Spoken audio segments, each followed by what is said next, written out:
Hi friends, welcome to Telugu pet zone. చాలా రోజుల తర్వాత అయితే మళ్ళీ వీడియో చేస్తున్నానండి. ఈరోజు నేను ఉదయం ఫీడ్ ఇద్దామని చెప్పేసి బర్డ్స్ దగ్గరికి వచ్చేసరికి బ్రీడింగ్ బాక్స్ ఓపెన్ అయిపోయేసి బర్డ్స్ అయితే బయటకు వచ్చేసాయండి కేజీ నుండి. చూడండి, నేను బాక్స్ అక్కడ పెట్టేసరికి అన్నీ వచ్చి ఎంత బాగా తింటున్నాయి చూడండి బర్డ్స్. ఇది వచ్చేసి గ్రే చిక్ అండి, 3 months ఓల్డ్ అండి. ఇది సపోర్ట్ ఫీడ్ మీద అయితే ఉంది.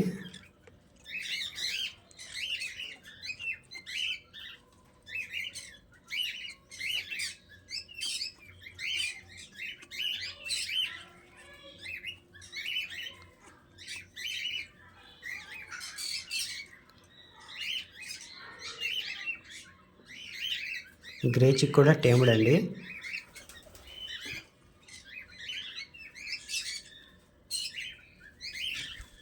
ఇండోర్ ఫ్రీ ప్లే అయితే బాగా చేస్తుంది.